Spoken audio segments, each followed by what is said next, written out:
ಕೊಡಗು ಧ್ವನಿ digital media. ಇದು ಕೊಡಗಿನ ನಂಬರ್ 1 ಯೂಟ್ಯೂಬ್ ಚಾನಲ್.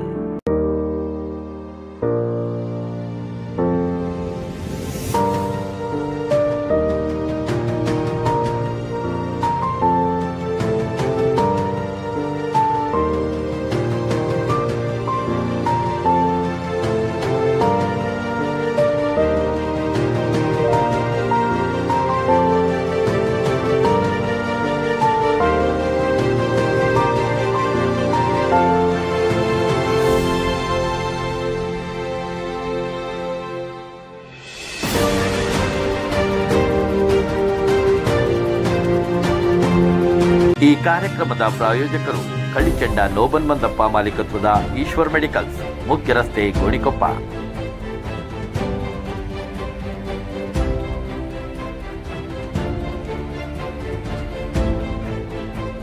ನುರಿತ ತಜ್ಞ ವೈದ್ಯರು ಲಭ್ಯವಾಗಿರುತ್ತಾರೆ. ವೈದ್ಯರ ಭೇಟಿಗಾಗಿ ಸಂಪರ್ಕಿಸಿ. ಮೊಬೈಲ್ ಸಂಖ್ಯೆ 9019531182.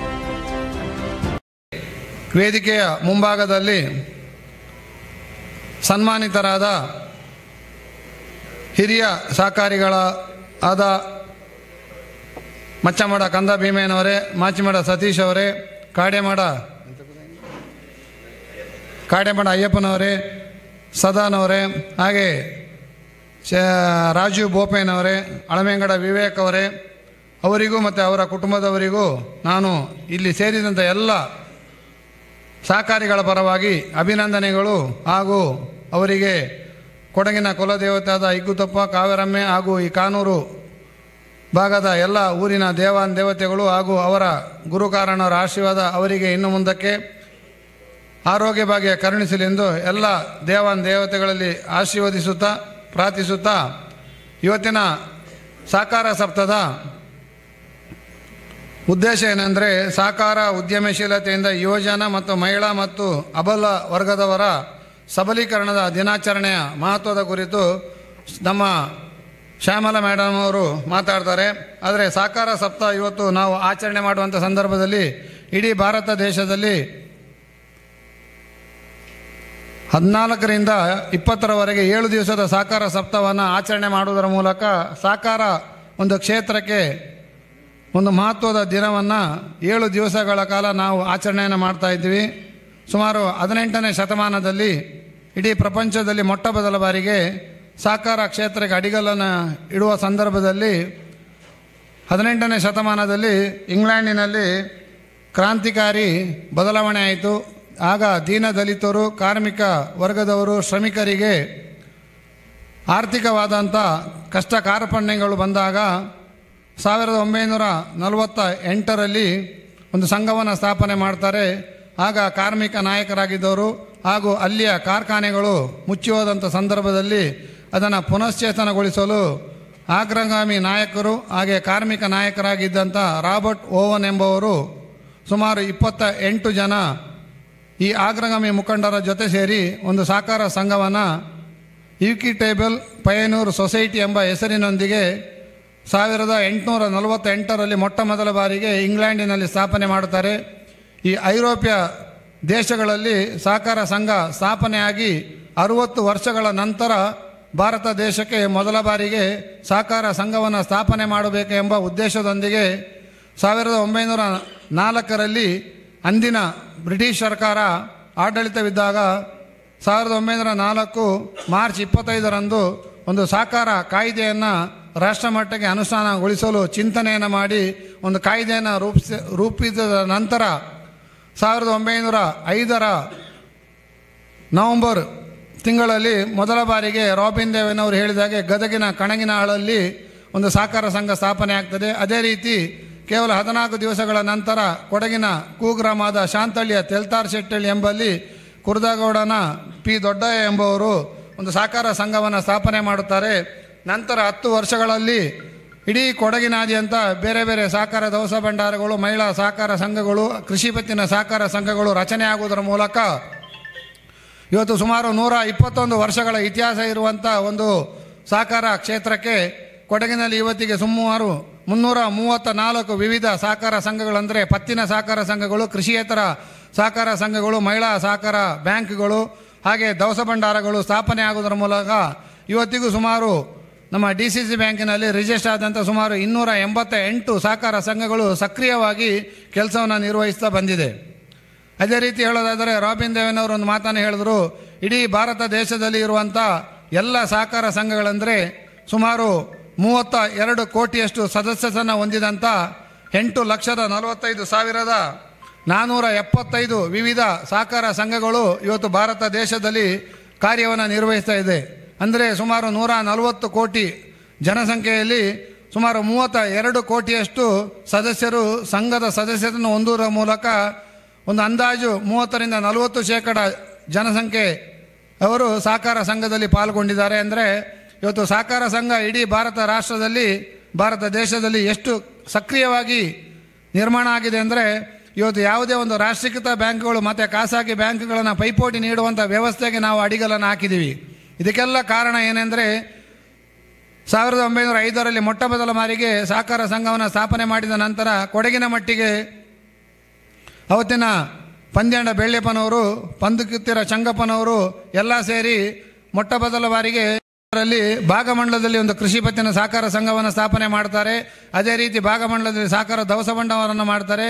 ಇವತ್ತು ಕೊಡಗಿನಲ್ಲಿ 74 ಪ್ರಾಥಮಿಕ ಕೃಷಿ ಪತ್ತಿನ ಸಹಕಾರ ಸಂಘಗಳು ಕಾರ್ಯವನ್ನು ನಿರ್ವಹಿಸುವ ಸಂದರ್ಭದಲ್ಲಿ ಸುಮಾರು 9 ಕೃಷಿ ಪತ್ತಿನ ಸಹಕಾರ ಸಂಘಗಳು ಇವತ್ತು ಶತಮಾನೋತ್ಸವವನ್ನು ಆಚರಣೆ ಮಾಡಿದ್ದಾರೆ. ಹಾಗೆ 7 ಸಹಕಾರ ದವಸ ಭಂಡಾರಗಳು ಶತಮಾನೋತ್ಸವವನ್ನು ಆಚರಣೆ ಮಾಡಿದ್ದಾರೆ. ಹಾಗೆ ಪೊನ್ನಂಪೇಟೆ, ವಿರಾಜಪೇಟೆ ಪಟ್ಟಣ ಸಹಕಾರ ಬ್ಯಾಂಕ್ಗಳು ಸತ ಶತಮಾನವನ್ನು ಆಚರಣೆ ಮಾಡಿದ್ದಾರೆ. ಅದೇ ರೀತಿ ಕೊಡಗು DCC ಬ್ಯಾಂಕ್ ಸತ 1921ರಲ್ಲಿ ಜೂನ್ 28ರಂದು ಪ್ರಾರಂಭವಾಗುವುದರ ಮೂಲಕ ಸುಮಾರು 104 ವರ್ಷಗಳನ್ನು ಪೂರೈಸಿ ಇಡೀ ಕರ್ನಾಟಕ ರಾಜ್ಯದಲ್ಲಿ ಶತಮಾನ ಪೂರೈಸಿದಂಥ 21 DCC ಬ್ಯಾಂಕ್ಗಳ ಪೈಕಿ ಶತಮಾನ ಪೂರೈಸಿದಂಥ 3ನೇ ಬ್ಯಾಂಕ್ ಆಗಿ ಕೊಡಗು DCC ಬ್ಯಾಂಕ್ ಇವತ್ತು ಕಾರ್ಯವನ್ನು ನಿರ್ವಹಿಸ್ತಾ ಇದೆ. ಅಂದರೆ ನಿಜವಾಗಿಯೂ ಕೊಡಗಿನಲ್ಲಿರುವಂಥ ಎಲ್ಲ ರೈತರಿಗೂ ಸಹಕಾರಿಗಳಿಗೂ ಒಂದು ಹೆಮ್ಮೆಯ ವಿಷಯ ಆಗಿರುತ್ತದೆ. ಯಾಕಂದರೆ ಇವತ್ತು ನಾವು ನೋಡಿದ್ದೀವಿ, ಕೊಡಗಿನಲ್ಲಿ ನಾವು ದೇಶಕ್ಕೆ ಸರಿಯಾಗಿ ಮಾತಾಡೋದಲ್ಲ, ಇವತ್ತು ಕೊಡಗಿಗೆ ಸೀಮಿತವಾಗಿ ನಾನು ಮಾತಾಡ್ತಾ ಇದ್ದೇನೆ. ಕೊಡಗಿನಲ್ಲಿ ನಾವು ರೈತರು ಏನು ಬೆಳೆಯನ್ನು ಬೆಳೀತಾ ಇದ್ದೀವಿ, ಆ ರೈತರ ಬೆಳೆಗೆ ಬೇಡಿಕೆಗೆ ಅನುಗುಣವಾಗಿ ಇವತ್ತು ಕಾಫಿ ಬೆಳೆಗಾರರ ಸಹಕಾರ ಸಂಘ ಇರ್ಬೋದು, ಏಲಕ್ಕಿ ಬೆಳೆಗಾರರ ಸಹಕಾರ ಸಂಘ ಇರ್ಬೋದು, ಕಿತ್ತಳೆ ಬೆಳೆಗಾರರ ಸಹಕಾರ ಸಂಘ, ಭಾಗಮಂಡಲದಲ್ಲಿರುವಂಥ ಜೇನು ಮೇಣ ಉತ್ಪಾದಕ ಸಹಕಾರ ಸಂಘ, ಇವೆಲ್ಲವೂ ಸತ ಕೊಡಗಿನ ಕೃಷಿಗೆ ಪೂರಕವಾದಂಥ ಒಂದು ಸದಸ್ಯರನ್ನು ಒಟ್ಟುಗೂಡಿಸುವುದರ ಮೂಲಕ ಸಹಕಾರ ಸಂಘವನ್ನು ನಿರ್ಮಾಣ ಮಾಡಿದ್ದಾರೆ. ಇವತ್ತು ಕಾಫಿ ಬೆಳೆಗಾರರ ಸಹಕಾರ ಸಂಘದಲ್ಲಿ ಇವತ್ತು ಪುಟ್ಟ ಜಿಲ್ಲೆಯಾದರೂ ಸತ ಸುಮಾರು 9,000 ಚಿಲ್ಲರೆಯಷ್ಟು ಸದಸ್ಯರನ್ನು ಹೊಂದುವುದರ ಮೂಲಕ ಸುಮಾರು 53 ವರ್ಷಗಳ ಹಿಂದೆ ಏಷ್ಯಾ ಖಂಡದಲ್ಲಿ ಅತಿ ಹೆಚ್ಚು ಸದಸ್ಯರನ್ನು ಹೊಂದಿದಂಥ ಒಂದು ಸಹಕಾರ ಸಂಘ ಇದ್ದರೆ ಅದು ಕೊಡಗು ಕಾಫಿ ಬೆಳೆಗಾರರ ಸಹಕಾರ ಸಂಘ. ಆದರೆ ಇವತ್ತು ಬೇರೆ ಬೇರೆ ಜಿಲ್ಲೆಗಳಲ್ಲಿ ಕರ್ನಾಟಕದಲ್ಲಿ ಬಯಲುಸೀಮೆಯಲ್ಲಿ 15,000-20,000 ಸದಸ್ಯರನ್ನು ಹೊಂದಿದಂಥ ಸಹಕಾರ ಸಂಘವನ್ನು ಸತ ನಾವು ನೋಡ್ತಾ ಇದ್ದೇವೆ. ಆದರೆ ಸುಮಾರು 53 ವರ್ಷಗಳ ಹಿಂದೆ ಕಾಫಿ ಬೆಳೆಗಾರರ ಸಹಕಾರ ಸಂಘ ಇಡೀ ಏಷ್ಯಾ ಖಂಡದಲ್ಲಿ ಅತ್ಯಂತ ಹೆಚ್ಚು ಸದಸ್ಯರನ್ನು ಹೊಂದಿದಂಥ ಒಂದು ಸಹಕಾರ ಸಂಘವನ್ನು ಕೊಡಗಿನ ಹಿರಿಯ ಮುತ್ಸದ್ದಿಗಳು ಅದನ್ನು ನಿರ್ಮಾಣ ಮಾಡಿದ್ದಾರೆ. ಅದನ್ನು ನಾವು ತಿಳ್ಕೊಳ್ಬೇಕು. ಇವತ್ತು ಕೊಡಗು ಕಾಫಿ ಬೆಳೆಗಾರರ ಸಹಕಾರ ಸಂಘಕ್ಕೆ ಹುಣಸೂರಿನಲ್ಲಿ 35 ಎಕರೆ ಜಾಗವನ್ನು ಅಜ್ಜಿಗುಟ್ರ ಸ್ವಾಮಯ್ಯನವರು, ಹಾಗೆ ಹೆಬ್ಬಾಲೆಯಲ್ಲಿ 30 ಎಕರೆ ಜಾಗವನ್ನು ಅವರು ಆ ಸಂಘಕ್ಕೆ ಮುಡಿಪಾಗಿ ಇಟ್ಟು ನಿರ್ಮಾಣ ಮಾಡಿದ್ದಾರೆ. ಅದೇ ರೀತಿ ಇವತ್ತು ಕಾನೂರು ಪ್ರಾಥಮಿಕ ಕೃಷಿ ಪತ್ತಿನ ಸಹಕಾರ ಸಂಘಕ್ಕೂ ಇಂದಿನ ಅಧ್ಯಕ್ಷರು ಆಡಳಿತ ಮಂಡಳಿಯವರು 50 ಎಕರೆ ಜಾಗವನ್ನು ಬೇಲಿ ಹಾಕಿ ತೋಟ ಮಾಡುವುದರ ಮೂಲಕ ಒಂದು ಸಂಘಕ್ಕೆ ಇಡೀ ಕರ್ನಾಟಕದಲ್ಲಿ ಹೇಳ್ತಾರೆ. ನಾನು ಒಂದು ಸಾರಿ ಇವ್ರದ್ದು ಈ ಕಾಫಿ ತೋಟದ ವಿಷಯವನ್ನು RCS ಅವರ ಹತ್ರ ಮಾತಾಡೋದಕ್ಕೆ ಅವ್ರು ಹೇಳಿದ್ರು, ಅಲ್ಲಪ್ಪ ಒಂದು ಸಹಕಾರ ಸಂಘಕ್ಕೆ 50 ಎಕರೆ ಜಾಗ ಯಾಕಿರೋದು, 1 ಎಕರೆಯಿಂದ 2 ಎಕರೆ ಇದ್ರೆ ಸಾಕಲ್ಲ, ನಿಮಗೆ ಕಟ್ಟಡ ಗೋದಾಮು ಕಚೇರಿ ಕಟ್ಟಲಿಕ್ಕೆ 50 ಎಕರೆ ಜಾಗ ಬೇಕಾ, ಬಡವರು ಬೇಕಾಷ್ಟಿದ್ದಾರೆ, ಜಾಗ ಇಲ್ಲದವರು ಇದ್ದಾರೆ, ಅವರಿಗೆ ಅಳೆದು ಕೊಡ್ಬೋದಲ್ಲ ಎಂಬ ಮಾತನ್ನು ಸತ ಈ ವಿವೇಕ್ ಅವರು ಅಧ್ಯಕ್ಷರಾಗಿದ್ದಾಗ ನಮ್ಮ RCS ಅವರು ಹೇಳಿದ್ರು. ನಾನು ಹೇಳಿದೆ, 50 ವರ್ಷದ ಹಿಂದೆ ತಲೆ ಸೇರಿದ ಹಿರಿಯ ಸಹಕಾರಿಗಳು ಆ ಸಂಘವನ್ನು ಬೇಲಿ ಹಾಕಿ ನಿರ್ಮಾಣ ಮಾಡದಿದ್ದರೆ ಆ ಜಾಗ ಇವತ್ತು ಇರ್ತಾ ಅದನ್ನು ಯಾವನೋ ಒಬ್ಬ ಬೆಳೆಗಾರನೋ ಅಥವಾ ಬೇರೆ ಯಾರಾದರೂ ಅದನ್ನು ಬೇಲಿ ಹಾಕಿ ನಿರ್ಮಾಣ ಮಾಡಿದರೆ ಆ ಜಾಗದ ಮೇಲೆ ಯಾರಿಗೂ ಕಣ್ಣು ಬರುತ್ತಾ ಇರಲಿಲ್ಲ. ಇವತ್ತು ಸಂಘಕ್ಕೆ ಇರುವ ಜಾಗಕ್ಕೆ ಮಾತ್ರ ಕಣ್ಣಾಗ್ತಾ ಇದ್ದಾರೆ. ಆದರೆ ವೈಯಕ್ತಿಕವಾಗಿ ಕೊಡಗಿನಲ್ಲಿರುವಂಥ ದೊಡ್ಡ ಬೆಳೆಗಾರರು ಎಷ್ಟೆಷ್ಟು ಎಕರೆಯನ್ನು ಬೇಲಿ ಹಾಕಿದ್ದಾರೆ, ಆದರೆ ಅದನ್ನು ಯಾರು ತಂಟೆಗೆ ಹೋಗೋದಿಲ್ಲ. ಒಂದು ಸಹಕಾರ ಸಂಘ ಅವತ್ತಿನ ಹಿರಿಯ ಚೇತನಗಳು 50 ಎಕರೆ ತೋಟವನ್ನು ಮಾಡಲು ಎಷ್ಟು ಶ್ರಮವನ್ನು ಪಟ್ಟಿದ್ದಾರೆ ಅಂದರೆ ಅದು ಅವರನ್ನು ಕೇಳಬೇಕು. ಇವತ್ತು ನಮ್ಮ ಯೋಗ್ಯತೆಗೆ 1 ಎಕರೆ ತೋಟವನ್ನು ಸತ್ತ ಮರ್ಯಾದೆಗೆ ಮಾಡೋಕ್ಕಾಗೋದಿಲ್ಲ.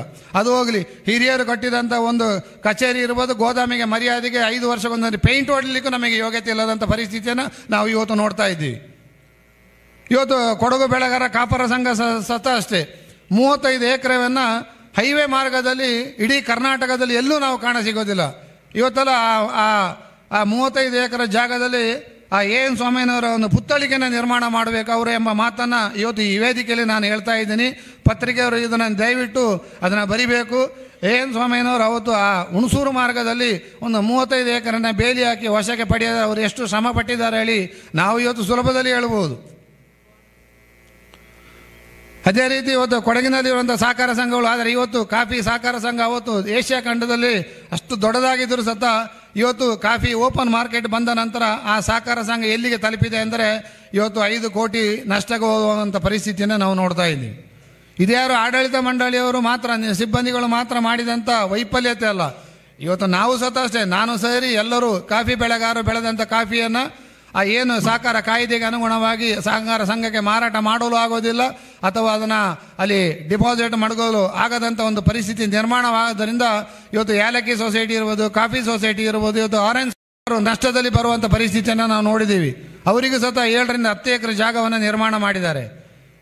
ಕುಶಾಲನಗರದಲ್ಲಿರುವಂಥ APCMS ಅದು 10 ಎಕರೆ ಜಾಗ ಕುಶಾಲನಗರ ಭಾಗದ ಹೃದಯ ಭಾಗದಲ್ಲಿ ಉಂಟು. 10 ಎಕರೆ ಜಾಗ ಕುಶಾಲನಗರ APCMSಗೆ. ಇವತ್ತು ನಾವು ಒಂದು ಕಚೇರಿ ಕಟ್ಟಲಿಕ್ಕೆ ಜಾಗ ಕೇಳಿದ್ರೆ ನಮ್ಮ ಕೊಡಗಿನಲ್ಲಿ ಯಾರು ಕೊಡೋದೇ ಇಲ್ಲ. ಕೊಟ್ಟ ಜಾಗವನ್ನು ಸತ ಅವರ ಮಕ್ಕಳು ಮರಿಮಕ್ಕಳು ಬೇಲಿ ಹಾಕಿ ವಾಪಸ್ ಪಡೆಯುವಂಥದ್ದನ್ನು ನಾವು ಜಿಲ್ಲಾ ಪಂಚಾಯತಿಯಲ್ಲಿ, ತಾಲೂಕು ಪಂಚಾಯತ್ ನೋಡಿದ್ದೀವಿ. ಎಷ್ಟೋ ಶಾಲೆಗಳಿಗೆ ಉದಾರವಾಗಿ ಕೊಟ್ಟಂಥ ಜಾಗವನ್ನು 4 ಸೇರು ಬರೋಣ, ನಾಡು ಅಪ್ಪಂಡ ಸೈನ್ ಇಲ್ಲ, ನಾಡು ಅಜ್ಜಂಡ ಸೈನ್ ಇಲ್ಲ, ಬೇಲಿ ಇಟ್ಟಂಗೆ ಹೆಚ್ಚುಗಾಳು ಉಂಟು. ಅದೇ ರೀತಿ ನಾನು ಹೇಳೋದು, ಒಂದು ಸಹಕಾರ ಸಂಘವನ್ನು ಸ್ಥಾಪನೆ ಮಾಡಬೇಕಾದ್ರೆ ಹಿರಿಯರು ಅಷ್ಟು ಕಷ್ಟವನ್ನು ಪಟ್ಟು ಸಹಕಾರ ಸಂಘವನ್ನು ಸ್ಥಾಪನೆ ಮಾಡಿದ್ದಾರೆ. ಈ ಸಹಕಾರ ಸಂಘಕ್ಕೆ ನಾನು ಹೇಳ್ತಾ ಇರೋದು, ಸಹಕಾರ ಸಂಘ ಬೆಳೆದು ಬಂದಂಥ ರೀತಿ ಇರ್ಬೋದು, ನೀತಿ ಇರ್ಬೋದು ಅನ್ನೋ ರಾಬಿನ್ ದೇವರು ಭಾಳ ಸಂಕ್ಷಿಪ್ತವಾಗಿ ಅದನ್ನು ಉಲ್ಲೇಖ ಮಾಡಿದ್ದಾರೆ. ನಾನು ಪುನಃ ಅದನ್ನು ಮಾತಾಡಲಿಕ್ಕೆ ಬರೋದಿಲ್ಲ. ಆದರೆ ಇವತ್ತು ಈ ಸಂಸ್ಥೆಗಳು ಇವತ್ತು ಏನು ಅವ್ರು ಹೇಳಿದ್ರು, ಟ್ರಾನ್ಸ್ಪರೆನ್ಸಿ ಆ್ಯಕ್ಟ್ ತರಬೇಕು ಹೇಳಿ. ಟ್ರಾನ್ಸ್ಪರೆನ್ಸಿ ಆ್ಯಕ್ಟ್ ತರೋದು ಸರ್ಕಾರ ಅಲ್ಲ, ನಾವು ತರಬೇಕು. ಆಡಳಿತ ಮಂಡಳಿಯವರು ಟ್ರಾನ್ಸ್ಪರೆನ್ಸಿ ಆ್ಯಕ್ಟನ್ನು ನನ್ನ ಆತ್ಮದಲ್ಲಿ, ನನ್ನ ಬಾಯಿಯಲ್ಲಿ, ನನ್ನ ಕೈಯಲ್ಲಿ ತೋರಿಸ್ಬೇಕು. ಆ್ಯಕ್ಟ್ ಬರ್ತದೆ ಕರ್ನಾಟಕದಲ್ಲಿ ಅಲ್ಲ, ಭಾರತದಲ್ಲಿ ನಾವು ಎಲ್ಲರೂ ನೋಡಿದ್ದೀವಿ.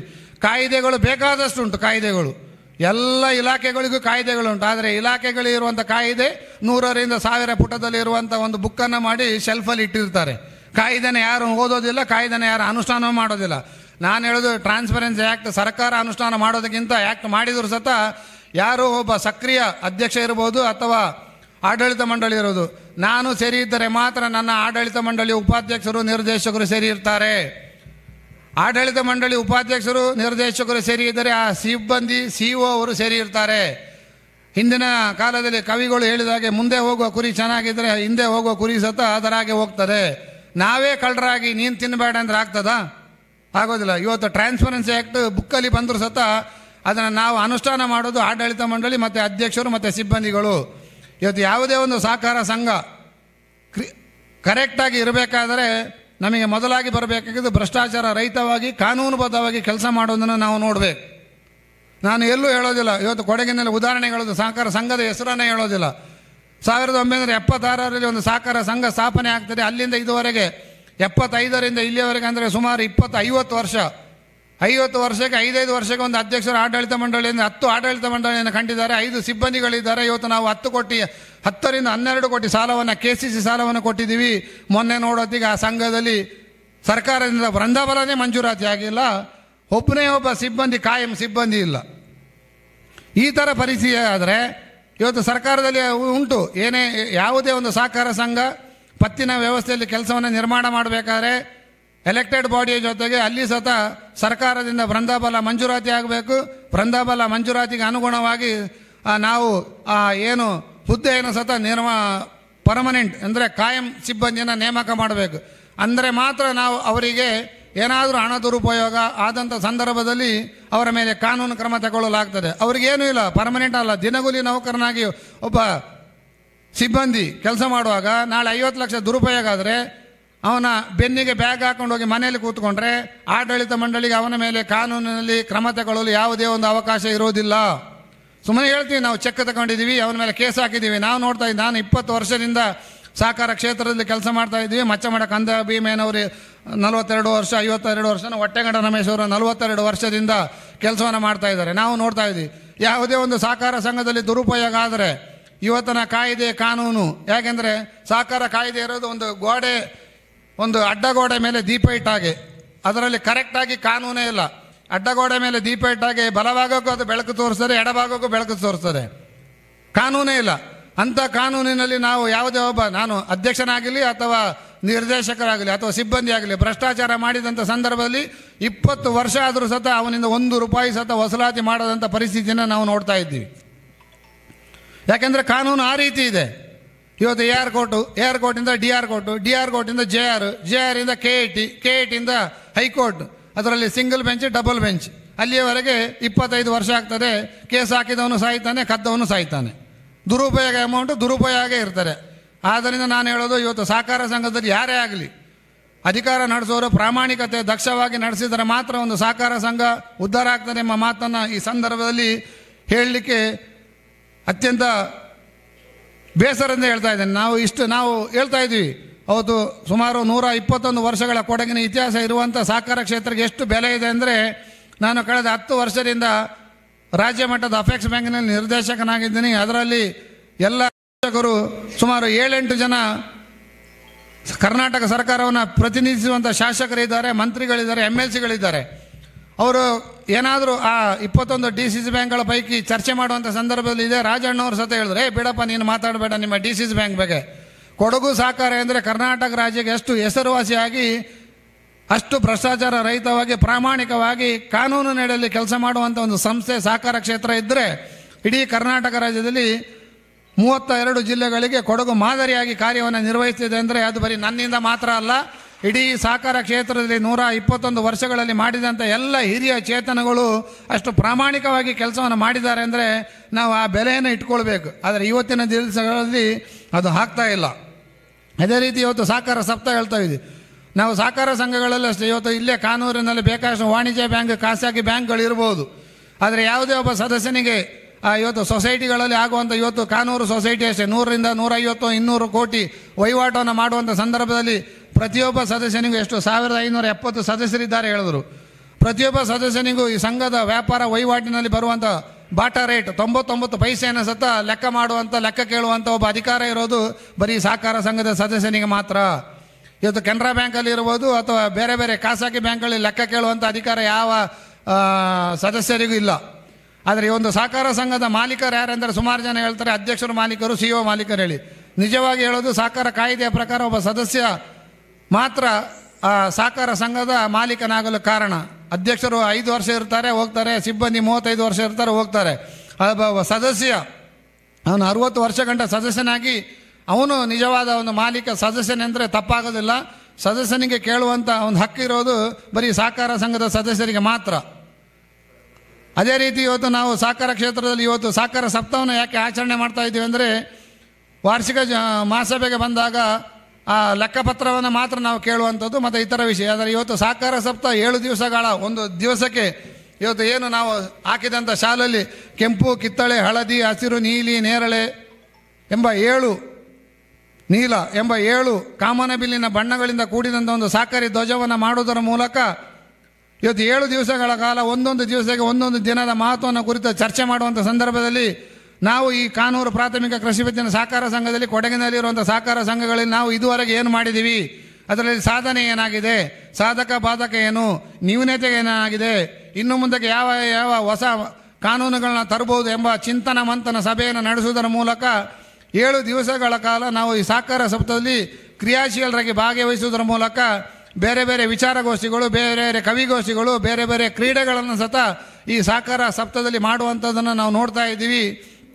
ಆದರೆ ಯಾರು ಇದನ್ನು ಮುಂದೆ ಮಾಡಲು ಬರುವುದಿಲ್ಲ. ಯಾಕೆಂದರೆ ಕಾರಣ ನಾವೆಲ್ಲ ಕಾರ್ಯಕ್ರಮ ಮಾಡಿದರೂ ಸತ ಕೆಳಗಡೆ ಕೂರುವಂಥ ಸಭಿಕರು ಭಾಳ ಕಮ್ಮಿ ಇರ್ತಾರೆ. ಆದರೆ ನಾನು ನೋಡಿದಾಗ ಸುಮಾರು ಕೊಡಗು ಜಿಲ್ಲಾ ಕೇಂದ್ರ ಸಹಕಾರ ಬ್ಯಾಂಕಿನ ಅಧ್ಯಕ್ಷನಾಗಿ ಇವತ್ತು 7 ವರ್ಷದಲ್ಲಿ ಪ್ರತಿ ವರ್ಷ ಸಹಕಾರ ಕ್ಷೇತ್ರದಲ್ಲಿ ಹೋದಾಗ ನಾನು ನೋಡಿದಾಗ ಇವತ್ತು ಕಾನೂರು ಸಹಕಾರ ಸಪ್ತಾಹದಲ್ಲಿ ಒಂದು ಸಭಾಂಗಣ ತುಂಬಿ ಹೆಚ್ಚಿನ ಸದಸ್ಯರು ಇವತ್ತು ಇಲ್ಲಿ ಭಾಗವಹಿಸಿದ ಅಂದರೆ ನಿಜವಾಗಿ ಖುಷಿ ಆಗ್ತದೆ. ಇಲ್ಲದ್ರೆ 50 ಜನ 25 ಜನ, ಮೊದಲೆಲ್ಲ ಮೇಲ್ಗಡೆ 35 ಜನ DCC ಬ್ಯಾಂಕ್ ನಿರ್ದೇಶಕರು ಮತ್ತು ಯೂನಿಯನ್ ನಿರ್ದೇಶಕರು, ಕೆಳಗಡೆ 15 ಜನ, ಅದರಲ್ಲಿ 5 ಜನರಿಗೆ ಸನ್ಮಾನಿತರು. ಅವನ ಪೊಣ್ಣು ಮಕ್ಕಳಕ್ಕೆ ಹೇಳಾಳು, ಬಾಕಿ ಮುಂದಾಳು ಮಾತ್ರ. ಇಂಥದ್ದು ನಾವು ನೋಡ್ತಾ ಇದ್ದೀವಿ. ಆದ್ದರಿಂದ ಇಂಥದ್ದನ್ನೆಲ್ಲ ಮಾಡಬೇಕಾದ್ರೆ ಈಗ ಆಡಳಿತ ಮಂಡಳಿಯವರು ಒಳ್ಳೊಳ್ಳೆ ಕಾರ್ಯಕ್ರಮ ಮಾಡ್ತಾರೆ. ಇದರಲ್ಲಿ ಇವತ್ತು ಕಾರ್ಯಕ್ರಮ ಮಾಡಬೇಕಾದ್ರೆ ಅವರಿಗೆ ಸತ ಸುಮಾರು 75 1 ಲಕ್ಷ ಖರ್ಚಾಗ್ತದೆ. ಯಾವುದೇ ಸದಸ್ಯನ ಕೇಳೋದಿಲ್ಲ.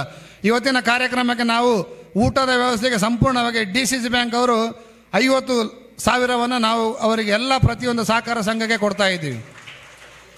ರಾಬಿನ್ ದೇವರು ಹೇಳಿದಾಗೆ 20ನೇ ತಾರೀಕು ನಡೆಯುವ ಒಂದು ಅಂತಿಮ ಕಾರ್ಯಕ್ರಮಕ್ಕೆ ಸಂಪೂರ್ಣ ಖರ್ಚು ವೆಚ್ಚವನ್ನು ಬರೀ DCC ಬ್ಯಾಂಕ್ ಅವರು ಮಾತ್ರ ಮಾಡ್ತಾ ಇದ್ದಾರೆ. ಅಂದರೆ ಒಂದು ಸಹಕಾರ ಸಪ್ತಾಹ ಹೇಳೋದು ಅತ್ಯಂತ ಯಶಸ್ವಿಯಾಗಿ ನಡಿಬೇಕಾದ್ರೆ ಎಲ್ಲ ಸಹಕಾರ ಸಂಘಗಳಿಗೆ ಶಕ್ತಿ ಇರೋದಿಲ್ಲ. ಕಾನೂರೇನೋ ದೊಡ್ಡದಾಗಿದೆ, ಚೆನ್ನಾಗಿದೆ, ಆದರೆ ಬೇರೆಯವರು ಸತ ಶಕ್ತಿ ಇಲ್ಲದವರು ಸತ ಮಾಡಬೇಕಂದ್ರೆ ಅವರಿಗೆ ಒಂದು ಸಹಾಯಧನ ಕೊಡಬೇಕು. ಆಗ ಕಾನೂರಿಗೆ ನೀವು 50 ಎಕರೆ ತೋಟ ಉಂಟು, ತಪ್ಪಲೆ ಮಾಚು ಫಲಕ ಬೈಟ ನಾನು ಅಳಪಕ್ಕೆ ಬಿಡಲಿ ನಾವು. ಅದಂಗೆ ಇದು ಬೇಡ. ಯಾರಿಗಾದರೂ ಅಷ್ಟೇ ಸಾಮಾಜಿಕವಾಗಿ ಎಲ್ಲರೂ ದೊಡ್ಡವನು ಚಿಕ್ಕವನು ಎಲ್ಲರಿಗಾಗಿ ನಾವು ಕೊಡುವ. ಅದರ ಜೊತೆಗೆ ಯೂನಿಯನ್ ಅವರು ಸತ ಸುಮಾರು 20,000 ಸಹಾಯಧನವನ್ನು ಸತ ಅವರು ಕೊಡ್ತಾ ಇದ್ದಾರೆ. ಅಂದರೆ ಒಂದು ಕಾರ್ಯಕ್ರಮ ಯಶಸ್ವಿಯಾಗಲಿ, ನಾವು ಎಷ್ಟೇ ದುಡ್ಡು ಖರ್ಚು ಮಾಡಿದ್ರು ಕಾರ್ಯಕ್ರಮ ಯಶಸ್ವಿ ಆಗಬೇಕಾದ್ರೆ ಸದಸ್ಯರೇ ಪಾಲ್ಗೊಳ್ಳಿಕೆ ಮುಖ್ಯ. ನಿಜವಾಗಿ ಇಲ್ಲಿ ಎಲ್ಲ ಸದಸ್ಯರು, ಹಿರಿಯರು, ಮಹಿಳೆಯರು ಎಲ್ಲರೂ ಬಂದಿದ್ದೀರಾ. ಅವರಿಗೆ ನಾನು ಆಡಳಿತ ಮಂಡಳಿಯ ಪರವಾಗಿ ಹಾಗೂ ವೈಯಕ್ತಿಕ ಅಭಿನಂದನೆಯನ್ನು ಸಲ್ಲಿಸ್ತಾ ಇದ್ದೇನೆ. ಅದೇ ಇವತ್ತು ಮಾಚು ಅವರು ಹೇಳಿದ್ರು, ಚೆನ್ನ ನೀನು ಈ ಲೋನ್ರ ಬಗ್ಗೆ ಎಲ್ಲ ನೋಡು ನಂಗಡೆ ಜನರ ಅದು ಹೇಳುವಂಥ ವಿಷಯ ವಾರ್ಷಿಕ ಜನರ ಬಳಿ ಮಾಚು ಅವರು ಹೇಳಬೇಕಲ್ಲದೆ ನಾನು ಹೇಳೋದು ಸರಿ ಇಲ್ಲ. ಆದರೂ ಸತ ಇವತ್ತು ಕೊಡಗು DCC ಬ್ಯಾಂಕ್ ಕೊಡಗಿನಲ್ಲಿ ಇರುವಂಥ ಎಲ್ಲ 74 ಕೃಷಿ ಪತ್ತಿನ ಸಹಕಾರ ಸಂಘಗಳ ಮೂಲಕ ಸುಮಾರು 36,457 ಜನರಿಗೆ ನಾವು KCC ಸಾಲವನ್ನು ಕೊಡ್ತಾ ಇದ್ದೀವಿ. ನಮ್ಮದು NCL ಮಿತಿ ಮಂಜೂರಾತಿ ತಕ್ಕ 2021 ಕೋಟಿಗೆ ಮಂಜೂರಾತಿ ಆದರೂ ಸತ 830 ಕೋಟಿಯಷ್ಟು ನಾವು 31/3/2025 ಬಿಡುಗಡೆ ಮಾಡಿದ್ದೀವಿ. ಅದರಲ್ಲಿ ಕಾನೂರು ಪ್ರಾಥಮಿಕ ಕೃಷಿ ಪತ್ತಿನ ಸಹಕಾರ ಸಂಘದವರು ಸುಮಾರು 12 ಕೋಟಿಯಷ್ಟು ಸಾಲವನ್ನು ಕೊಟ್ಟಿದ್ದಾರೆ ಹೇಳಿ ಅಧ್ಯಕ್ಷರು ಹೇಳಿದ್ರು. ಅದರಲ್ಲಿ 5 ಕೋಟಿ ಚಿಲ್ಲರೆ ಏನು DCC ಬ್ಯಾಂಕಿಂದ ಅವರು ಬಾರೋ ಮಾಡಿದ್ದಾರೆ. ಬಾಕಿ 7 ಕೋಟಿ ಚಿಲ್ಲರೆಯನ್ನು ಅವರು ಸ್ವಂತ ಬಂಡವಾಳದಿಂದ ಸಾಲವನ್ನು ಕೊಡ್ತಾ ಇದ್ದಾರೆ. ಕಳೆದ ವರ್ಷ ಈಗಿನ ಸರ್ಕಾರ ಒಂದು ಅಧಿವೇಶನದಲ್ಲಿ ಅವರು ಘೋಷಣೆ ಮಾಡಿದ್ರು, ರೈತರಿಗೆ 3 ರಿಂದ 5 ಲಕ್ಷದವರೆಗೆ ಹೆಚ್ಚಿನ ಮೊತ್ತದ ಕೃಷಿ ಸಾಲವನ್ನು ಕೊಡ್ತಾ ಇದ್ವಿ. KCC ಲೋನ್ ಅದೇ ರೀತಿ ಮಧ್ಯಮಾವಧಿ ಸಾಲವನ್ನು 10 ರಿಂದ 15 ಲಕ್ಷಕ್ಕೆ ಮಾಡಿದ್ದೀವಿ. ದೀರ್ಘಾವಧಿಯನ್ನು 15 ರಿಂದ 20ಕ್ಕೆ ಮಾಡಿದ್ದೀವಿ ಎಂಬ ಮಾಹಿತಿಯನ್ನು ಕೊಟ್ಟರು. ನಾವೇನೋ ರೈತರಿಗೆ ಒಳ್ಳೆಯದಾಗಲಿ, ಸರ್ಕಾರ ಕೊಟ್ಟಂಥ ಯೋಜನೆ ರೈತರಿಗೆ ಒಳ್ಳೆಯದಾಗಲಿ, ಸರ್ಕಾರ ದುಡ್ಡು ಕೊಡ್ತಾರೆ. ಆದರೆ ನಾವು ಇವತ್ತು ನಮಗೆ ಚಿಂತನೆ ಪ್ರಾರಂಭವಾಗಿದೆ. ಅಂದರೆ ಇಡೀ ಕರ್ನಾಟಕ ರಾಜ್ಯದಲ್ಲಿ ಈ ಘನವೆತ್ತ ರಾಜ್ಯ ಸರ್ಕಾರ 5 ಲಕ್ಷದವರೆಗೆ ಸಾಲವನ್ನು ಹೆಚ್ಚಿಗೆ ಮಾಡಿ ಕೊಡಲಿಕ್ಕೆ ಆದೇಶ ಹೊರಡಿಸಿದ್ರು ಸತ ಸರ್ಕಾರದಿಂದ ಯಾವುದೇ ಒಂದು ಬಿಡಿಗಾಸು 1 ರೂಪಾಯಿ ಸತ ಬರಲೇ ಇಲ್ಲ. ಇಡೀ ರಾಜ್ಯದಲ್ಲಿರುವಂಥ ಎಲ್ಲ 21 DCC ಬ್ಯಾಂಕ್ಗಳ ಪೈಕಿ ಯಾವ DCC ಬ್ಯಾಂಕ್ಗಳು ಸಹ ಈವನ್ ಕರ್ನಾಟಕ ರಾಜ್ಯದ ಸಹಕಾರ ಮಂತ್ರಿಗಳಾದ ರಾಜಣ್ಣವರು ಇವತ್ತಿಗೂ ಸಹ ತುಮಕೂರು DCC ಬ್ಯಾಂಕ್ನಲ್ಲಿ ಅಧ್ಯಕ್ಷರಾಗಿದ್ದಾರೆ. ಅವರು ಸಹ ಕೊಡಲಿಲ್ಲ, ಯಾರೂ ಕೊಡಲಿಲ್ಲ. ಆದರೆ ನಾವು ಕೊಟ್ಟಿದ್ದೀವಿ. ಯಾಕೆಂದರೆ ನಮ್ಮಲ್ಲಿ ಬಂಡವಾಳ ಇತ್ತು. ನಾವು ಸುಮಾರು 370 ಕೋಟಿಯಷ್ಟು ಈ 3 to 5 lakhs ಹಣವನ್ನು 12,776 ಜನರಿಗೆ ಕೊಡುವುದರ ಮೂಲಕ ಇಡೀ ರಾಜ್ಯದಲ್ಲಿ ಅತ್ಯಂತ ಹೆಚ್ಚು 3 ರಿಂದ 5 ಲಕ್ಷ ಸಾಲವನ್ನು ಕೊಟ್ಟಂಥ ಹೆಗ್ಗಳಿಕೆ ಕೊಡಗು DCC ಬ್ಯಾಂಕಿಗೆ ಸಲ್ತದೆ. ಆದರೆ ಮೊನ್ನೆ ನೋಡಿದಾಗ ಸರ್ಕಾರದ ಒಂದು ಆದೇಶ ಬಂದಿದೆ. ಪ್ರತಿ ವರ್ಷ ಅವರು ಕೊಟ್ಟಂಥ ಸಾಲಕ್ಕೆ ಬಡ್ಡಿಯನ್ನು ನಿಗದಿ ಮಾಡ್ತಾರೆ.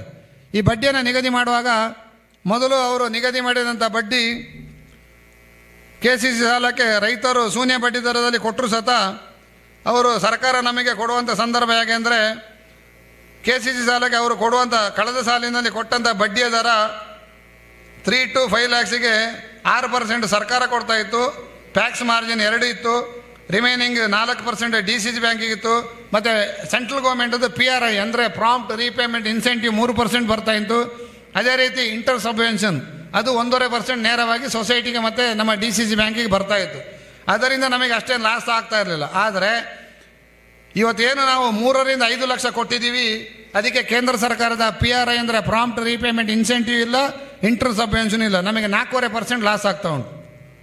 ಬರೀ ರೈತರಿಗೆ ಕೊಡುವಂಥ ಏನು ಸರ್ಕಾರ ಕೊಡುವಂಥ ಏನು 9.5% ನಮಗೆ 4 ಹೋದರೆ ನಮಗೆ ಸಿಕ್ಕೋದು ಬರೀ 8% ಮಾತ್ರ. ಅದು ನಮಗೆ ದೊಡ್ಡ ಹೊಡೆತ ಬಿದ್ದಿದೆ. ನಮಗೆ ನೇರವಾಗಿ 2.5% ನಮಗೆ ಅಂದರೆ 25 ಪೈಸೆ ನಮಗೆ ಲಾಸ್ ಆಗ್ತಾ ಉಂಟು. ಅದೇ ರೀತಿ ಮಧ್ಯಮಾವಧಿ ಸಾಲಕ್ಕೂ ಅಷ್ಟೇ ಅವರು ಆದೇಶವನ್ನು ಹಾಕಿದ್ದಾರೆ. ಕಳೆದ ವರ್ಷ ರೈತರು 3% ಕೊಡ್ತಾಯಿದ್ರು. ಸರ್ಕಾರ 6.5% ಕೊಡ್ತಾಯಿದ್ರು. ಈಗ ಅದನ್ನು 4.25% ಇಳಿಸಿದ್ದಾರೆ. ಅಂದರೆ ಸುಮಾರು 1% ಬಡ್ಡಿಯನ್ನು ಅವರು ಇಳಿಸಿಬಿಟ್ಟಿದ್ದಾರೆ. ಇದರಿಂದ ಸೊಸೈಟಿಗಷ್ಟೇ ಕೊಡುವಂಥ ಸಾಲಗಳಿಗೆ 2% ಮಾರ್ಜಿನ್ ಸಿಗ್ತಾಯಿತ್ತು. ಇವಾಗ ಸೊಸೈಟಿಗೆ 1.75 ಅಂದರೆ 1.25% ಮಾಡಿದ್ದಾರೆ. ಅದರಲ್ಲೂ ಸೊಸೈಟಿಗೆ 25 ಪೈಸೆ ಲಾಸ್ ಆಗಿದೆ. ಈ ರೀತಿ ಸರ್ಕಾರ ರೈತರು ಹೇಳಿ ಹೊಗಳಿಕೆ ಮಾಡ್ತಾರೆ. ಮತ್ತು ನಾವು ಕೊಡುವಂಥ ಏನು 830 ಕೋಟಿ ಸಾಲದಲ್ಲಿ ನಬಾರ್ಡಿನಿಂದ ಬಂದಂಥದ್ದು, ಕಂದ ಭೀಮೇನವರು ಅಧ್ಯಕ್ಷರಾಗಿ MC ನಾಣೆಯವರು ಅಧ್ಯಕ್ಷರಾಗಿದ್ದಾಗ 100 ರೂಪಾಯಿ ಸಾಲ ಕೊಟ್ಟರೆ 60 ರೂಪಾಯಿ ಮಾತ್ರ ನಬಾರ್ಡ್ ಅವರು ಕೊಡ್ತಾಯಿದ್ರು, 40 ರೂಪಾಯಿ ಮಾತ್ರ ನಮ್ದಿದ್ದು. ಅದು ಬಂದು ಎಲ್ಲಿಗೆ ತಲುಪಿದೆ ಅಂದರೆ ಲಾಸ್ಟ್ ಇಯರ್ 12%ಗೆ ಬಂದಿದೆ. 100 ರೂಪಾಯಿಗೆ 12% ನಬಾರ್ಡ್ ಅವರು ಕೊಡ್ತಾರೆ, ಬಾಕಿ 87 ರೂಪಾಯಿ ನಾವು ಕೊಡಬೇಕು. ಇದು ನಮಗೆ ಭಾಳ ತೊಂದರೆ ಆಗ್ತಾ ಉಂಟು. ಅಂದರೆ ಇವತ್ತು ಏನು 830 ಕೋಟಿ ನಾವು KCC ಸಾಲವನ್ನು ಕೊಡ್ತಾ ಇದ್ದೀವಿ, ಅದರಲ್ಲಿ 152 ಕೋಟಿ ಸಹಕಾರ ಸಂಘಗಳ ಸ್ವಂತ ಬಂಡವಾಳ, ಬಾಕಿ ಇರುವಂಥ 638 ಕೋಟಿಯಷ್ಟು DCC ಬ್ಯಾಂಕಿನ ಸ್ವಂತ ಬಂಡವಾಳದಿಂದ ನಾವು 25 ಪೈಸೆ ಲಾಸ್ ಆದರೂ ಸತ ರೈತರಿಗೆ ಕೊಡುವಂಥ ಒಂದು ಪರಿಸ್ಥಿತಿ ನಿರ್ಮಾಣ ಆಗಿದೆ. ಆದರೆ ನನ್ನ ಆಡಳಿತ ಮಂಡಳಿ ಒಂದೇ ಉದ್ದೇಶ, ಎಲ್ಲದರಲ್ಲೂ ನಾವು ಲಾಭವನ್ನು ಪರಿಗಣನೆ ಮಾಡಿದ್ರೆ ಬ್ಯಾಂಕನ್ನು ನಡೆಸೋಕ್ಕಾಗೋದಿಲ್ಲ.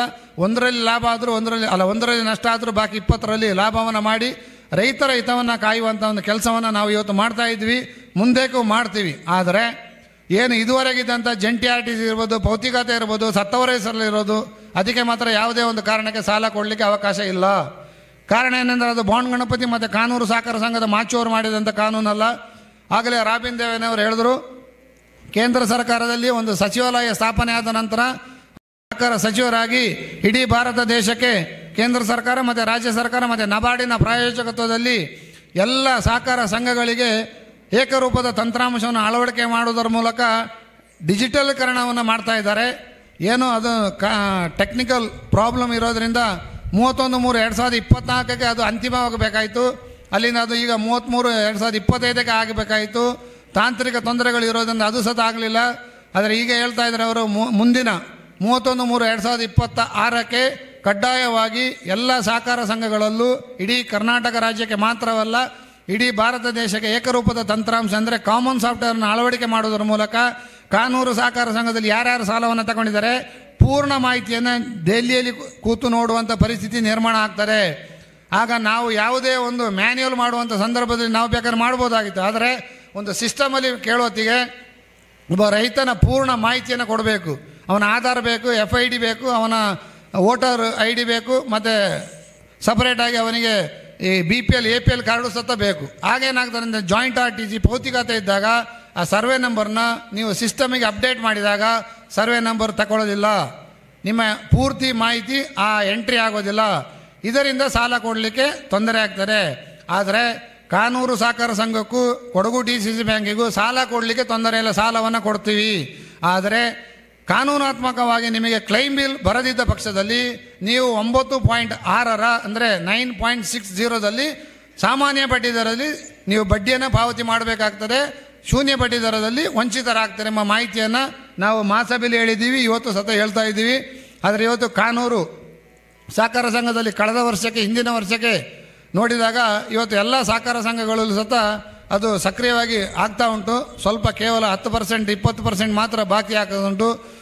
ಆದ್ದರಿಂದ ಮುಂದಿನ ದಿನಗಳಲ್ಲಿ ನೀವು ನಿಮ್ಮ ಜಾಗದ RTC ಮತ್ತು ಭೌತಿಕತೆಯನ್ನು ಸರಿ ಮಾಡೋದ್ರ ಮೂಲಕ ಈ ಸಹಕಾರ ಸಂಘದಲ್ಲಿ ಏನು ಶೂನ್ಯ ಬಡ್ಡಿ ದರದಲ್ಲಿ ಸಿಕ್ಕುವಂಥ ಸಾಲ ಸೌಲಭ್ಯನ ಪಡ್ಕೊಳ್ಬೇಕೆಂಬ ಮಾಹಿತಿಯನ್ನು ಹೇಳುತ್ತಾ, ಹಾಗೆ ಮೊನ್ನೆ ಈ ಸಹಕಾರ ಸಪ್ತಾಹದ ಅಂಗವಾಗಿ ಒಂದು ಪೂರ್ವಭಾವಿ ಸಭೆಯನ್ನು ಮಾಚುವರು ಮತ್ತು ಆಡಳಿತ ಮಂಡಳಿಯವರು ಆಯೋಜನೆ ಮಾಡಿದ್ರಂತೆ. ರಮೇಶಣ್ಣ ಹೇಳಿದ್ರು.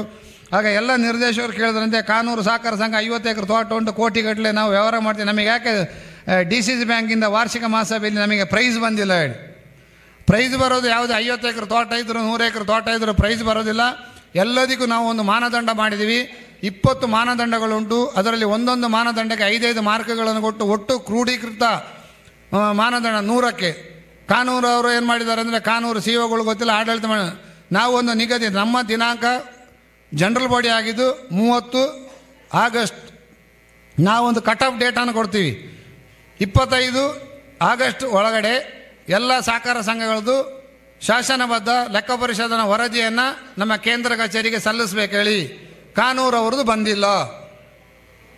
ಕಾನೂರು ಅವ್ರದ್ದು ಬರದಿದ್ದರೆ ಆಡಳಿತ ಮಂಡಳಿಯವರು ಏನು ಮಾಡೋಕ್ಕಾಗೋದಿಲ್ಲ, ಅದು ನಮ್ಮ ವೈಫಲ್ಯ ಅಲ್ಲ. ನಾವು ಕೇಳಿದಾಗ ಹೇಳ್ತಾರೆ ಆಡಿಟ್ರ್ ಹೇಳಿ. ಆಡಿಟ್ರ್ ಅಲ್ಲ, ನಾವು ಆಡಿಟ್ರನ್ನ ನೇಮಕ ಮಾಡುವಂಥ ಅಧಿಕಾರ ನಮಗಿದೆ. ಯಾರು ಒಳ್ಳೆಯ ಆಡಿಟ್ರ್ ಇದ್ದಾರೆ ಅವ್ರನ್ನ ನೇಮಕ ಮಾಡಿ ಆಡಿಟ್ ಮಾಡಿಸುವಂಥದ್ದು ಆಡಳಿತ ಮಂಡಳಿಯ ಕರ್ತವ್ಯ. ಇಲ್ಲದಿದ್ದರೆ ಕೊಡಗಿನಲ್ಲಿ ನಮಗೆ ಗೊತ್ತಿದೆ ಆಡಿಟರ್ಸ್ ಶಾರ್ಟೇಜ್ ಇದ್ದಾರೆ. ಆದರೂ ಸತ ಇವತ್ತು ಸರ್ಕಾರ ಆದೇಶ ಹಾಕಿದೆ, ಮಾರ್ಚ್ ಎಂಡಿದು ಬ್ಯಾಲೆನ್ಸ್ ಶೀಟ್ ಆದ ನಂತರ 30/6/2000 ಅಂದರೆ ಜೂನ್ ಅಂತ್ಯಕ್ಕೆ ಕಂಪಲ್ಸರಿಯಾಗಿ ಆಡಿಟ್ ರಿಪೋರ್ಟ್ ಮಾಡಬೇಕೇಳಿ ನಾವು ಆರ್ಡರ್ ಹಾಕಿದ್ರು ಸತ ಬಂದಿಲ್ಲ. ಮತ್ತು ಆಡಿಟ್ ಮಾರ್ಕಲ್ಲಿ ಕಾನೂರು ಸಹಕಾರ ಸಂಘಕ್ಕೆ ಬಂದಿದ್ದು ಕೇವಲ ಆಡಿಟ್ ಮಾರ್ಕ್ 62. ನನ್ನ ಸೊಸೈಟಿಗೆ ಬಂದಿದ್ದು ಆಡಿಟ್ ಮಾರ್ಕ್ 96. ರಮೇಶ್ ಅಣ್ಣನ ಸೊಸೈಟಿಗೆ ಬಂದಿದ್ದು 87. ಆದ್ದರಿಂದ ಇದರಲ್ಲಿ ಅತ್ಯಂತ ಟ್ರಾನ್ಸ್ಪರೆನ್ಸಿಯಾಗಿ ನಾವು ಸೊಸೈಟಿನ ಆಯ್ಕೆ ಮಾಡ್ತೀವಿ. ಅದರಲ್ಲಿ ಯಾವುದೇ ರಾಜಕೀಯ ಇಲ್ಲ. ಆಡಿಟ್ ಮಾಡಬೇಕಾದ್ರೆ ಪ್ರತಿಯೊಂದನ್ನು ಮಾಡಬೇಕು. ನಾವು ಬರೀ ಸಾಲ ಕೊಟ್ಟುಬಿಟ್ರೆ ಆಗಿದ್ರೆ ನ್ಯೂನತೆಗಳು ಬೇಕಾದಷ್ಟುಂಟು. ಮತ್ತು ಸಿ ಒಗಳು ಏನು ಮಾಡ್ತಾರೆ ಅಂದರೆ ಬಂದಂಥ ನ್ಯೂನತೆಗಳನ್ನ ಬೋರ್ಡಿಗೆ ತೋರಿಸೋದೇ ಇಲ್ಲ. ಇದವರು ಪ್ರಾಬ್ಲಮ್ ಉಂಟು ರಾಜು. ಅವ ಟೇಬಲ್ ರೆಡಿಯಲ್ಲಿ ಬೆಚ್ಚ ನಂಗೆ ಬಾಯಿ ಬಿಟ್ಟಿದ್ದು ಕುತ್ತಿದ್ದು ಕಡ್ತೆ ಮಾತ್ರ ಸಿ ಒ ಕಷ್ಟ ತೊಣ್ಣು ಅದು ಬಂತು ಸರ್ ಮರೆದು ಹೋಯೋಣು ಏನಂಚೆ ಅವನ ನ್ಯೂನತೆನ ಕಪ್ಪ ಹಿಂಗೆ ನಂಗಲ್ಲ ಅಧ್ಯಕ್ಷ ಬಪ್ಪ ಆದರೆ ಸಿಬ್ಬಂದಿಗಳು ಮಾಡಬೇಕು. ನಿಮಗೆ ನೆಕ್ಸ್ಟ್ 100ಕ್ಕೆ 97 ಬಂದರೆ ಖಂಡಿತ ನಿಮಗೆ ಮಾರ್ಕ್. ಹಾಗಾಗಿ ಯಾವುದೇ ಒಂದು ಸಹಕಾರ ಸಂಘಕ್ಕೆ, ಮಹಿಳಾ ಸಹಕಾರ ಸಂಘ ಇದೆ, ಬೇರೆ ಬೇರೆ ಯಾವುದೇ ಸಹಕಾರ ಸಂಘಗಳಿಗೆ ನಾವು ಬಹುಮಾನ ಕೊಡುವಾಗ ನಾವು ಅದರಲ್ಲಿ ಅಧ್ಯಕ್ಷರಾಗಲಿ ಉಪಾಧ್ಯಕ್ಷರಾಗಲಿ ಅಥವಾ ಯಾವುದೇ ಒಬ್ಬ ನಿರ್ದೇಶಕರಾಗಲಿ ಅದರಲ್ಲಿ ಹಸ್ತಕ್ಷೇಪ ಮಾಡೋದಿಲ್ಲ. ಎಲ್ಲ ಮಾರ್ಕದ ಲೀಸ್ಟ್ ಸತ ನಾವು ಜನರಲ್ ಬಾಡಿ ಬುಕ್ಕಲ್ಲಿ ಹಾಕಿದ್ದೀವಿ, ಯಾರು ಬೇಕಾದ್ರೆ ನೋಡ್ಕೊಳ್ಬೋದು. ಇಡೀ ಸಹಕಾರ ಸಂಘದ ಆಡಿಟ್ ಮಾರ್ಕ್ ಎಷ್ಟಿದೆ, DCC ಬ್ಯಾಂಕ್ ಕೊಟ್ಟಂಥ ಮಾರ್ಕ್ ಎಷ್ಟಿದೆ, 2 ಮಾರ್ಕ್ಗಳನ್ನ ಕ್ರೋಢೀಕರಣ ಮಾಡಿ ಅಂತಿಮವಾಗಿ ಸೆಲೆಕ್ಟ್ ಮಾಡುವಂಥದ್ದು ನಮ್ಮ DGM AGMಗಳು. ಅದು ನಾವು ಮಾಡೋದಿಲ್ಲ. ಅದರಿಂದ 62 ಪಡೆದವನಿಗೆ ಮಾರ್ಕ್ ಕೊಡೋಕ್ಕಾಗೋದಿಲ್ಲ, 96 ಕೊಟ್ಟವನಿಗೆ ಮಾರ್ಕ್ ಕೊಡಲೇಬೇಕು, 82 ಪಟ್ಟವನಿಗೆ ಸತ ಕೊಡೋಕ್ಕಾಗೋದಿಲ್ಲ. ಮತ್ತು ಏನಂದರೆ ಅದು ಇನ್ನೊಂದು ಮಾರ್ಕ್ ಮಾಡೋದಂದರೆ ಇವತ್ತು ನಾಲ್ಕೇರಿ ಸೊಸೈಟಿ ಅಧ್ಯಕ್ಷರು ಇಲ್ಲೇ ಇದ್ದಾರೆ. ಅವರಿಗೆ ಅವರ ಸೊಸೈಟಿ ಸ್ಥಾಪನೆ ಆದಾಗಲಿಂದ 3 ಸರಿ ಏನೋ ಅವರಿಗೆ ಬಹುಮಾನ ಬಂದಿದೆ. ಬಹುಮಾನ ಬರಲಿಕ್ಕೆ ಕಾರಣ ಹೊಸ ಸೊಸೈಟಿ, NPA ಇಲ್ಲ, ಸಾಲ ವಸೂಲಾತಿ ಇಲ್ಲ, ಮತ್ತು ದುರುಪಯೋಗಗಳು ಇಲ್ಲ. ದುರುಪಯೋಗಗಳಿದ್ದರೆ ಅಲ್ಲಿ ಅವರಿಗೆ 0 ಮಾರ್ಕ್, ಆ 5 ಮಾರ್ಕಿಗೆ 0 ಮಾರ್ಕ್. ಆದ್ದರಿಂದ ಈ ಥರ ವ್ಯವಸ್ಥೆ ಇರ್ತದೆ. ಅದರಲ್ಲಿ ಕಾನೂರು ಸೊಸೈಟಿಯವ್ರದ್ದು ವಿಫಲತೆ ಅಲ್ಲ, ಯಾರೂ ಅಲ್ಲ. ನಾನು ನಿಜವಾಗಿ ಅದನ್ನು ಹೇಳೋದು, ಒಬ್ಬ ಅಧ್ಯಕ್ಷ 5 ವರ್ಷ ಬರ್ತಾನೆ ಹೋಗ್ತಾನೆ ಅಥವಾ 10 ವರ್ಷ ಬರ್ತಾನೆ ಹೋಗ್ತಾನೆ. ಸಿಬ್ಬಂದಿಗಳು ಪ್ರಾಮಾಣಿಕವಾಗಿ ಕೆಲಸ ಮಾಡಿದ್ರೆ ಮಾತ್ರ ಯಾವುದೇ ಒಂದು ಸಹಕಾರ ಸಂಘ ಉದ್ಧಾರ ಆಗೋದು. ಕಾನೂನಲ್ಲಿ ಮಾಡುವಂಥ ಅವಕಾಶ ಮಾಡಬೇಕು. ಹಾಗೆ ಕೊನೆಯದಾಗಿ ಮಾಚು ಅವರು ಒಂದು ಒಳ್ಳೆಯ ಊಟವನ್ನು ಮಾಡಿದ್ದಾರೆ. ಸುನೀಲ್ ರಾವ್ಗೆ ಹೇಳಿದೆ ನಾನು, ಮೊನ್ನೆ ಸುನೀಲ್ ರಾವ್ ಅವರು ಸೋಮವಾರಪೇಟೆಗೆ ಹೋದಾಗ ಬರೀ ಎಂಥದ್ದು ವೆಜ್ ಊಟ ಕೊಟ್ಟಿದ್ದಾರೆ. ನಾನು ಹೇಳಿದೆ ನಿನಗೆ 50,000 ಕೊಡೋದಿಲ್ಲ 25,000 ಕೊಡೋದೆ ಅಂದರೆ. ಆದರೆ ಮಾಚು ಅವರು ಮೊನ್ನೆ ಪಾಲಿಬೆಟ್ಟದವರೆಲ್ಲ ಭಾಳ ಚೆನ್ನಾಗಿ ಒಂದು ಊಟವನ್ನು ಮಾಡಿದ್ದಾರೆ. ಹಾಗೆ ಮಾಚೇನವರು ಮತ್ತು ಆಡಳಿತ ಮಂಡಳಿಯವರು ಒಂದು ಒಳ್ಳೆಯ ಊಟವನ್ನು ಎಲ್ಲ ಜನರಿಗೂ ಮತ್ತು ವೇದಿಕೆಯಲ್ಲಿರೋರಿಗೆ ಮಾಡಿದ್ದಾರೆ. ಊಟನ ಸ್ವೀಕರಿಸಿ ಹೋಗಬೇಕೇಳಿ ಮಾಚುವರು ಹೇಳಿದ್ರು. ಒಳ್ಳೆಯ ಊಟ ಕೊಡ್ತಾ ಇದ್ದಾರೆ ಮಾಚುವರೇ. ನಿಮಗೂ ನಿಮ್ಮ ಆಡಳಿತ ಮಂಡಳಿಗೂ ಯೂನಿಯನ್ ಅಧ್ಯಕ್ಷರು ಅವರ ಪರವಾಗಿ ನಮ್ಮ ಪರವಾಗಿ ನಿಮಗೆ ಧನ್ಯವಾದಗಳು. ಊಟ ನಮ್ಮದಾದರೂ ಮಾಡಿಸೋರು ನೀವಲ್ವಾ. ಹಾಗೆ ಏನು ಈಗ ಕೊನೆಯದಾಗಿ 6 ಜನ ಹಿರಿಯ ಸಿಬ್ಬಂದಿಗಳು ಒಂದು ಒಳ್ಳೆಯ ಕೆಲಸವನ್ನು ಮಾಡಿ, ಇನ್ನೊಂದು ನಾನು ಅಷ್ಟೇ ಹೇಳೋದು, ಇಷ್ಟೇ ವ್ಯತ್ಯಾಸ ಕಂದಣ್ಣ. ನೀನು 40 ಕಾಲ ಗದ್ದಿದ್ದ ಬಾಪಕ್ಕೆ ನಿನ್ನ ದಾರು ಸಾಲಿಟ್ಟಿದ್ದು ಸನ್ಮಾನ ಮಾಡಿ ತಲುಪಿಸಿಡ್ತಿಲ್ಲ.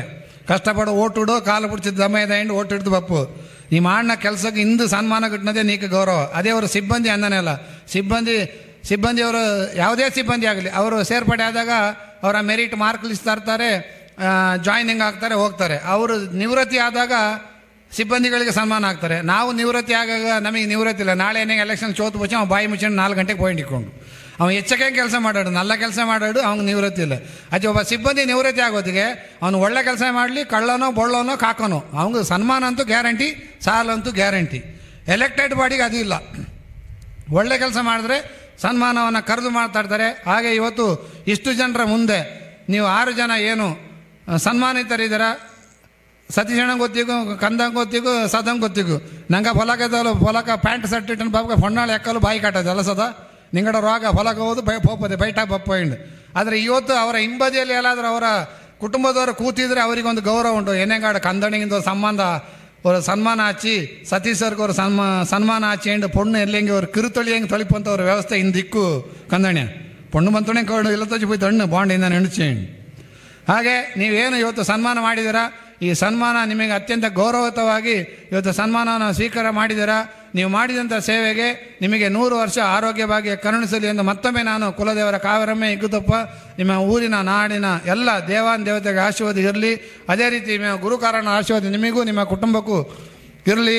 ಮುಂದೆಗೂ ಸತ ಕಾನೂರು ಸಹಕಾರ ಸಂಘಕ್ಕೆ ಇರ್ಬೋದು, ನಾವು ಸತ ಎಲ್ಲ ಕಿರಿಯರಿದ್ದೀವಿ. ನಾವೇನಾದರೂ ವೇದಿಕೆಯಲ್ಲಿ ಮಾತಾಡಿದ್ದು ತಪ್ಪಾಗಿದ್ದರೆ ಕ್ಷಮೆ ಇರಲಿ, ನೋವಾಗಿದ್ದರೂ ಕ್ಷಮೆ ಇರಲಿ. ಮುಂದಕ್ಕೆ ನಾವು ಏನಾದರೂ ಆಡಳಿತ ನಡೆಸುವಂಥ ಸಂದರ್ಭದಲ್ಲಿ ತಪ್ಪಾಗಿದ್ದರೆ ನೀವು ನಿಮ್ಮ ಸಲಹೆ ಸೂಚನೆಗಳನ್ನು ಕೊಡೋದ್ರ ಮೂಲಕ ಎಲ್ಲವನ್ನು ನಾವು ಸ್ವೀಕಾರ ಮಾಡೋದ್ರ ಮೂಲಕ ಏನು ಇವತ್ತು ಕೊಡಗು DCC ಬ್ಯಾಂಕಿನಲ್ಲಿ ಇವತ್ತು 31/3/2025 ನಾನು ಹೇಳೋದು ನಮ್ಮಲ್ಲಿ ನೇರಕು ಠೇವಣಿ 1771 ಕೋಟಿ ಇದೆ. ಇಡೀ ಜಿಲ್ಲೆಯಲ್ಲಿ 23 ಬ್ಯಾಂಕ್ಗಳು ಇವತ್ತು ಕಾರ್ಯವನ್ನು ನಿರ್ವಹಿಸ್ತಾ ಉಂಟು. ರಾಷ್ಟ್ರೀಕೃತ ಬ್ಯಾಂಕ್ಗಳು ಮತ್ತು ಖಾಸಗಿ ಬ್ಯಾಂಕ್ಗಳು ಸುಮಾರು 183 ಶಾಖೆಗಳನ್ನು ಕಾರ್ಯನಿರ್ವಹಿಸ್ತಾ ಉಂಟು. ಠೇವಣಾತಿಯಲ್ಲಿ ನಾವು 3ನೇ ಸ್ಥಾನದಲ್ಲಿದ್ದೀವಿ. ಮೊದಲನೇ ಸ್ಥಾನದಲ್ಲಿ SBI, 2ನೇ ಸ್ಥಾನದಲ್ಲಿ ಕೆನರಾ ಬ್ಯಾಂಕ್. ಸಾಲ ಕೊಡೋದರಲ್ಲಿ 23 ಬ್ಯಾಂಕ್ಗಳ ಪೈಕಿ ನಾವು 2ನೇ ಸ್ಥಾನದಲ್ಲಿದ್ದೀವಿ. ನಾವು 1636 ಕೋಟಿಯನ್ನು ಸಾಲ ಕೊಡುವುದರ ಮೂಲಕ ಕೆನರಾ ಬ್ಯಾಂಕ್ 2200 ಕೋಟಿ ಸಾಲವನ್ನು ಕೊಟ್ಟು ಮೊದಲ ಸ್ಥಾನದಲ್ಲಿದ್ದಾರೆ. ನಾವು 2ನೇ ಸ್ಥಾನದಲ್ಲಿದ್ದೀವಿ. ನಾವು ಮುಂದಿನ 2029ಕ್ಕೆ ಕೊಡಗಿನಲ್ಲಿ ನಾವು ಸುಮಾರು 30 ಬ್ರಾಂಚ್ಗಳನ್ನು ತೆರೆಯುವುದರ ಮೂಲಕ ಮೊದಲ ಸ್ಥಾನಕ್ಕೆ ಬರ್ತೀವಿ ಎಂಬ ಗುರಿಯನ್ನು ಇಟ್ಟುಕೊಂಡಿದ್ದೀನಿ. ನಾನು ಸುಮಾರು ಅಧ್ಯಕ್ಷನಾಗಿ 7 ವರ್ಷ ಆಗಿದೆ. ನಾನು ಯಾವಾಗಲೂ ಇಟ್ಟುಕೊಂಡಂಥ ಗುರಿ ಇದುವರೆಗೆ ಗುರಿ ಮುಟ್ಟಿ ಸಫಲರಾಗಿದೆ, ಎಲ್ಲೂ ಗುರಿ ವಿಫಲವಾಗಿಲ್ಲ. ಮುಂದಕ್ಕೆ ಸತ ಇವತ್ತು ಕಾನೂರಿನಲ್ಲಿ ಸತ ಒಂದು ಶಾಖೆಯನ್ನು ಪ್ರಾರಂಭ ಮಾಡಲು ನಾವು ಒಂದು ಫೀಸಿಬಿಲಿಟಿ ರಿಪೋರ್ಟನ್ನು ತೆಗೆದಿದ್ದೀವಿ. ಅದು ಪಾಸಿಟಿವ್ ಆಗಿ ಬಂದಿದೆ. ನಮ್ಮ ಬೋರ್ಡಲ್ಲಿ ಅದು ಡಿಸ್ಕಷನ್ ಆಗಿ ಇವತ್ತು RCCಗೆ ಹೋಗಿ RBIಗೆ ಹೋಗಬೇಕು. ಇನ್ನೊಂದು ವರ್ಷದಲ್ಲಿ ಕಾನೂರಿಗೆ ಒಂದು ಶಾಖೆ ಬರುವುದರಲ್ಲಿ ಸಂಶಯವಿಲ್ಲ. ಒಂದು ಹೊಸ ಶಾಖೆಯನ್ನು ಪ್ರಾರಂಭ ಮಾಡೋದು. ಈಗ ನಾಳೆ ತಿಥಿಮತಿಯಲ್ಲಿ ಒಂದು 25ನೇ ಶಾಖೆಯನ್ನು 25ನೇ ವರ್ಷ 25ನೇ ದಿನಾಂಕ 25 ಶಾಖೆ ತಿಥಿಮತಿಯಲ್ಲಿ ನಾಡ್ದು ಸೋಮವಾರ ಉದ್ಘಾಟನೆ ಆಗ್ತಾ ಉಂಟು. ಹಾಗೆ ಜನವರಿ 1ಗೆ ಕಕ್ಕಬೆಯಲ್ಲಿ 26ನೇ ಶಾಖೆ 26ನೇ ಇಸವಿ ಕಕ್ಕಬೆಯಲ್ಲಿ ಆಗ್ತಾ ಉಂಟು. 27ನೇ ಶಾಖೆ ಗುಡ್ಡೆ ಹೊಸೂರಲ್ಲಿ ಏಪ್ರಿಲಲ್ಲಿ ಆಗ್ತಾ ಉಂಟು. 28ನೇ ಶಾಖೆ ಕಾನೂರಲ್ಲಿ ಮಾಡೋದು ಸತಸಿದ್ಧ ಹೇಳುವ ಮಾತನ್ನು ಹೇಳುತ್ತಾ, ಹಾಗೆ ನೀವು ಇಟ್ಟಂಥ ವಿಶ್ವಾಸ ಏನು 1771 ಕೋಟಿ ನಿಮ್ಮ ಠೇವಣಿಗೆ ನಾವು ಯಾವಾಗಲೂ ಭದ್ರವಾದ ಒಂದು ಅಡಿಪಾಯವನ್ನು ಮತ್ತು ಗ್ಯಾರಂಟಿಯನ್ನು ಕೊಡುವುದರ ಮೂಲಕ ನಮ್ಮ ಆಡಳಿತ ಮಂಡಳಿಯಲ್ಲಿ ಯಾವುದೇ ಒಂದು ಭ್ರಷ್ಟಾಚಾರ ಆಗಲಿ ಯಾವುದೇ ಒಂದು ಮಿಸ್ಯೂಸಿಗಾಗಲಿ ಅವಕಾಶ ಕೊಡದೆ ಅತ್ಯಂತ ಪ್ರಾಮಾಣಿಕತೆಯಿಂದ ನಾವು ಮತ್ತು ನಮ್ಮ ಆಡಳಿತ ಮಂಡಳಿ ನಮ್ಮ ಸಿಬ್ಬಂದಿಗಳು ಕರ್ತವ್ಯವನ್ನು ನಿರ್ವಹಿಸ್ತೇವೆ ಎಂಬ ಭರವಸೆಯನ್ನು ಕೊಡುವುದರ ಮೂಲಕ ನೀವು ಇಟ್ಟಂಥ ವಿಶ್ವಾಸಕ್ಕೆ ಯಾವುದೇ ರೀತಿ ಕಪ್ಪು ಚುಕ್ಕೆ ಚ್ಯುತಿ ಬಾರದಂತೆ ಕೆಲಸವನ್ನು ನಿರ್ವಹಿಸ್ತೇನೆ ಎಂಬ ಮಾತನ್ನು ಈ ಸಂದರ್ಭದಲ್ಲಿ ಹೇಳಿ, ಹಿರಿಯರಿಗೆ ಸನ್ಮಾನ ಮಾಡಲು ಅವಕಾಶ ಕೊಟ್ಟಂಥ ವೇದಿಕೆಯಲ್ಲಿರುವ ಗೌರವಾನ್ವಿತ ಅಧ್ಯಕ್ಷರಿಗೂ ಅವರ ಉಪಾಧ್ಯಕ್ಷರಿಗೂ, ಗೌರವಾನ್ವಿತ ಯೂನಿಯನಿನ ಅಧ್ಯಕ್ಷರು ಅವರ ನಿರ್ದೇಶಕರಿಗೂ, ಗೌರವಾನ್ವಿತ DCC ಬ್ಯಾಂಕಿನ ಎಲ್ಲ ನಿರ್ದೇಶಕರಿಗೂ ಮತ್ತು ಸಿಬ್ಬಂದಿಗಳಿಗೂ, ಇಲ್ಲಿ ಸೇರಿದಂಥ ಎಲ್ಲ ಹಿರಿಯರಿಗೂ ವಂದಿಸುತ್ತಾ ನಾನು 2 ಮಾತುಗಳನ್ನು ಮುಗಿಸ್ತೇನೆ. ಎಲ್ಲರಿಗೂ ಶುಭವಾಗಲಿ.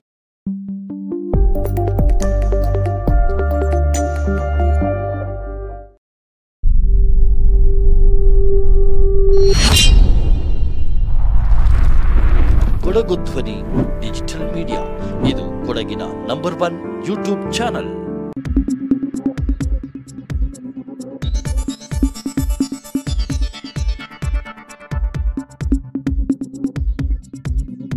ನಾನು ನಿಮ್ಮ ಜಗದೀಶ್, ಕೊಡಗು ಧ್ವನಿ ಡಿಜಿಟಲ್ ಮೀಡಿಯಾದಿಂದ. ನಮ್ಮ ಚಾನಲನ್ನು ಸಬ್ಸ್ಕ್ರೈಬ್ ಮಾಡಿ, ಲೈಕ್ ಮಾಡಿ, ಶೇರ್ ಮಾಡಿ.